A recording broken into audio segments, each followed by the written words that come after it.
السلام علیکم ملګرو، الله دې وکړي چې جوړ او روغ یاست دوستانو. یو ځل بیا درته ښه راغلاست وایم د انلاین ټي چینل څخه نوې ویډیو ګورئ. نن مې بیا درته مهمه او ضروري ویډیو راوړې ده دوستانو. څنګه کولی شو چې د موبایل هر اپلیکیشن ته، فیسبوک ته، واتساپ ته، هر یو ته ځان ته فینګر لاک ولګوو. داسې نه چې د هر یو به جلا کوډ وي، د هر یو باندې به لګېدلی. مطلب که تاسې فیسبوک خلاصوئ هم د ګوتې کود به درڅه غواړي، او که تاسې واتساپ خلاصوئ، که تاسې کروم خلاصوئ، که تاسې بل څه میسنجر خلاصوئ، هر یو ستاسې غواړئ. یعنې دا ډېر دوستانو په دې باندې مثبت اغېزه کوي چې د یو چا موبایل ته څوک بیا کار نشي پکې لرلی. که ور خلاص یې کړئ هم نو هر اپلیکیشن د دوی څخه فینګر لاک غواړي دوستانو. نو راځئ اول تر شروع کوو دوستانو. تر شروع دمخه که چېرې تاسې زموږ چینل تر اوسه پورې نه یي سبسکرایب کړی دوستانو، دا ویډیو ضرور لایک کړئ.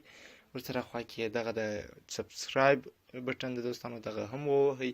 ورسره خوا کې د ګنټۍ نښان هم راځي دوستانو، هغه هم تاسې ووهئ.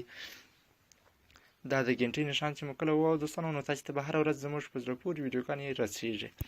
نو راځئ شروع کوو. اول تر هر څه دمخه دوستانو ما خپل موبایل ته فینګر لاک لګولی دی، یعنې د ګوتې کود چې ده هغه ما ورته لګولی دی. سیټینګ ته راځم. په سیټینګ کې دوستانو تاسې خپله لیدلی شئ اډوانسډ فیوچرز، په دغه باندې کلیک کوم. دلته لاندې لیکلي دی ایپ لاک.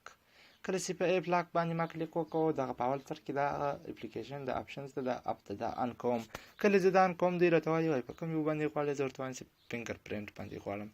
دوی ما ته وایي وایي ته خپل فینګر پرنټ استعمال کړه. ما هغه استعمال کړو. وروسته بیا یو پاسورډ هم غواړي چې مطلب که دا فینګر پرنټ چیرې کار نه کوي یو وخت کې، نو بیا تاسې پاسورډ هم استعمالولی شئ.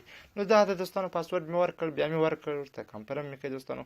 د هغه څخه وروسته نو دغه اپشن آن شو دوستانو.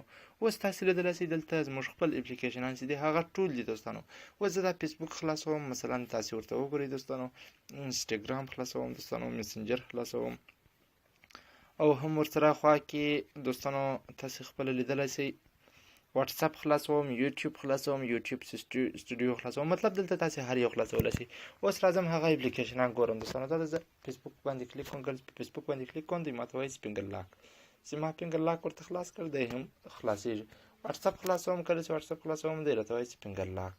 نو دا رقم دوستانو د میسنجر خلاصوم دوستانو. تاسې ورته وګورئ هر یو اپلیکیشن چې تاسې اوس غواړئ هغه ته فینګر لاک لګولی شئ. نو ستاسې د موبایل د حفاظت کې به ډېره مرسته سره وکړي.